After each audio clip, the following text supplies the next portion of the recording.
Setiap hari, kita tentu tidak bisa lepas dengan yang namanya waktu. Waktu adalah hal yang sangat penting dalam kehidupan sehari-hari. Waktu adalah faktor yang mempengaruhi sendi-sendi kehidupan. Pergantian siang dan malam, peralihan tanggal dan tahun, memulai aktivitas harian, perjalanan bisnis luar negeri dan banyak lagi yang lainnya. Zona waktu turut membantu mengatur segala aktivitas masyarakat di seluruh belahan dunia. Namun di kehidupan saat ini, faktanya ada beberapa momen yang membuat zona waktu di dunia sedikit membingungkan dan bisa dibilang cukup unik. Pertanyaannya adalah, apa sajakah fakta menarik zona waktu yang pernah terjadi di dunia? Simak ulasannya berikut ini. Fakta menarik yang pertama adalah negara Cina yang hanya memiliki satu zona waktu.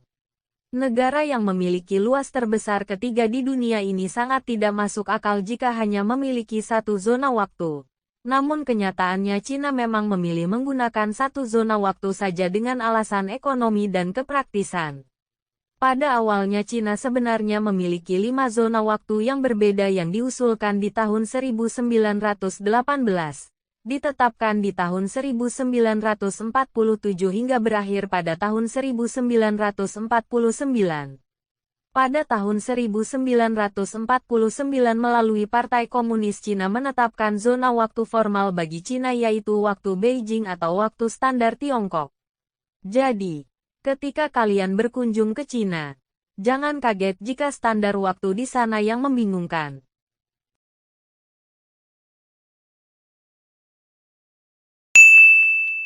Yang kedua ada negara di mana matahari tidak pernah tenggelam.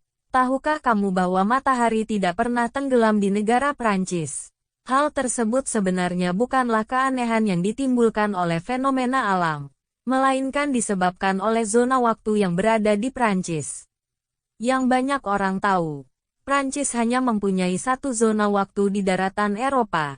Namun tahukah kalian, faktanya, wilayah Prancis bukan hanya di daratan Eropa saja, melainkan tersebar di berbagai belahan dunia yang merupakan bekas wilayah kolonial mereka. Sehingga, jika di total mereka mempunyai 12 zona waktu.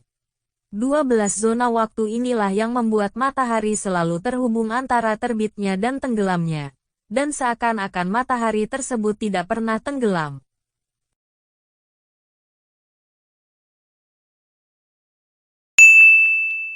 Benua tanpa zona waktu. Jika ditanya apakah ada benua tanpa zona waktu, maka jawabannya adalah benua Antartika di Kutub Utara.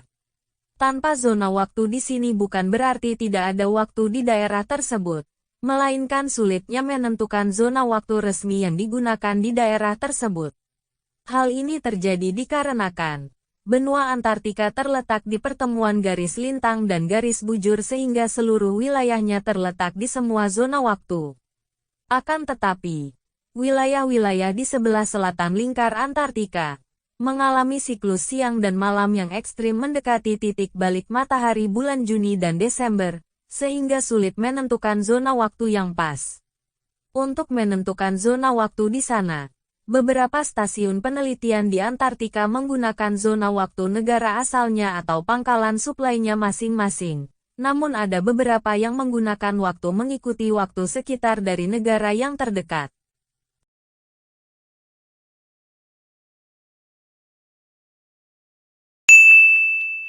Travel ke masa depan. Bagaimana perasaan kalian jika bisa travel ke masa depan? Kelihatannya pasti menarik dan bakalan seru. Akan tetapi, travel ke masa depan saat ini masih hanya sekedar pengalaman fiktif belaka. Namun, jika Anda ingin mencoba merasakan pengalaman ala travel ke masa depan, Anda bisa pergi ke perbatasan negara Afghanistan dan negara Cina. Di perbatasan negara Afghanistan dan negara Cina terdapat daerah yang disebut Koridor Wahan. Koridor Wahan adalah wilayah di bagian timur laut Afghanistan yang berbentuk jalur yang sempit dan memanjang hingga bertemu perbatasan negara Cina. Dulunya jalur di Koridor Wahan merupakan wilayah persaingan antara Imperium Britania dan Kekaisaran Rusia. Sehingga pada tahun 1873 dan 1893 koridor Wahan menjadi pemisah antara perebutan wilayah antara Imperium Britania dan Kekaisaran Rusia. Hingga saat Pakistan dan Tajikistan menyatakan kemerdekaannya, koridor Wahan menjadi wilayah tanpa pemilik, sehingga pihak Afghanistan berinisiatif untuk menjadikannya menjadi wilayah kedaulatannya. Jika kalian melintasi perbatasan negara Cina dan Afghanistan di koridor Wahan, kalian akan melompati waktu selama 3,5 jam ke depan dikarenakan perbedaan zona waktu resmi yang mereka pakai. Jadi secara tidak langsung kalian telah berhasil melompat ke masa depan.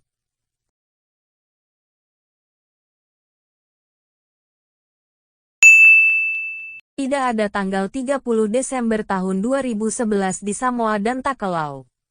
Samoa adalah sebuah negara kepulauan di Samudra Pasifik bagian selatan yang terdiri dari 2 pulau utama dan 7 pulau kecil. Letaknya sekitar setengah jarak perjalanan dari Selandia Baru ke Hawaii. Samoa termasuk ke dalam negara yang mempunyai wilayah terkecil di dunia. Sedangkan Tokelau adalah wilayah dependensi dari Selandia Baru yang berlokasi di Samudra Pasifik bagian selatan. Kepulauan ini terdiri dari 3 atol karang tropis, Atafu, Nukunonu, dan Fakaofo, sehingga jika digabungkan memiliki luas lahan 10 km persegi.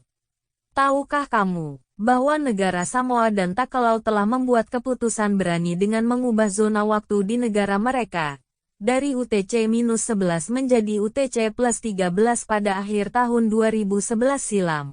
Hal ini dilakukan dalam upaya meningkatkan hubungan dagang dengan mitra bisnis mereka yaitu Selandia Baru dan Australia, sehingga mereka telah melewatkan tanggal 30 Desember tahun 2011.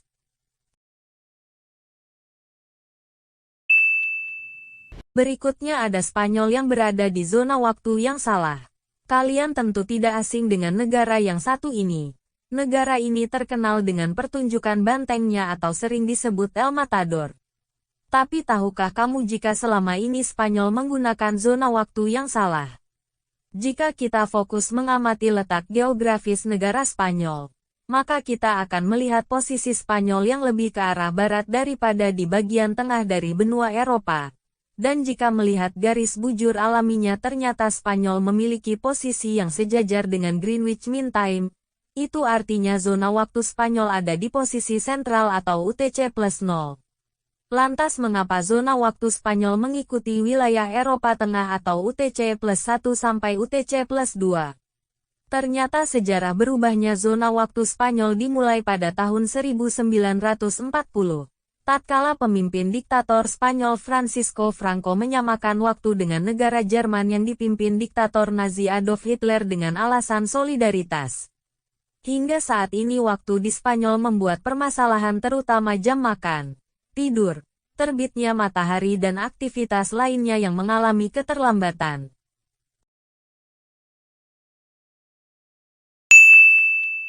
Zona waktu di antariksa. Pada umumnya semua manusia yang tinggal di bumi hanya mengalami siklus matahari terbit dan tenggelam 1 kali dalam sehari. Namun berbeda dengan astronot yang berada di antariksa. Mereka dapat melihat matahari terbit dan tenggelam sampai 16 kali dalam sehari. Lantas, bagaimana hal ini bisa terjadi? Sebenarnya hal ini bisa terjadi dikarenakan perbedaan kecepatan orbit bumi terhadap matahari dan kecepatan orbit Stasiun Luar Angkasa Internasional terhadap bumi. Kecepatan orbit bumi sekitar 1670 km per jam. Dengan kecepatan segitu, bumi menghabiskan waktu 24 jam untuk menyelesaikan 1 kali rotasi pergantian siang dan malam.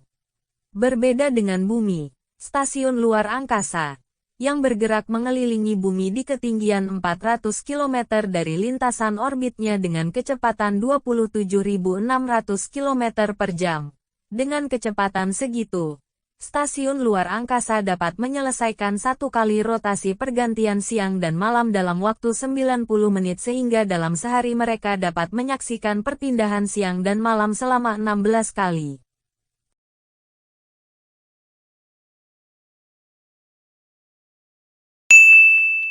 Dan yang terakhir adalah fakta bahwa Indonesia pernah berganti zona waktu beberapa kali. Tahukah kamu bahwa Indonesia pernah beberapa kali berganti zona waktu di masa lalu. Dimulai pada tahun 1932 saat penjajahan Belanda, wilayah Indonesia pernah dibagi menjadi 6 zona waktu dengan perbedaan 30 menit di setiap zona. Perubahan berikutnya datang di masa penjajahan Jepang. Kala itu seluruh waktu Indonesia ditentukan untuk mengikuti waktu Tokyo UTC+9. Perubahan berikutnya terjadi di tahun 1947. Pertama kalinya zona waktu Indonesia dibagi menjadi 3, sama seperti sekarang. Kemudian di tahun 1950, Indonesia kembali mengubah zona waktu menjadi 6 bagian terkecuali wilayah Papua yang masih di bawah kontrol Belanda. Lalu pada tahun 1963 setelah Irian Barat dikuasai Indonesia, pemerintah kembali mengubah zona waktu menjadi 3. Dan yang terakhir pemindahan wilayah Bali ke waktu Indonesia Tengah dengan alasan pariwisata di mana wisatawan asal Jepang dan Australia cenderung meninggalkan Bali lebih cepat.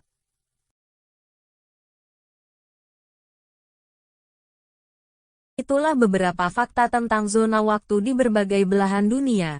Apakah ada fakta lain yang ingin Anda tambahkan? Jika ada, ayo komen di bawah. Bagi Anda yang ingin mengetahui update informasi lainnya, jangan lupa subscribe channel kami dan aktifkan lonceng pemberitahuannya serta bantu channel kami berkembang dengan menambahkan like, komen dan bagikan kepada teman terdekat Anda. Terima kasih telah menyaksikan konten kami. Semoga memberikan manfaat dan pengetahuan bagi Anda. Selamat melanjutkan aktivitas ataupun beristirahat dan sampai jumpa.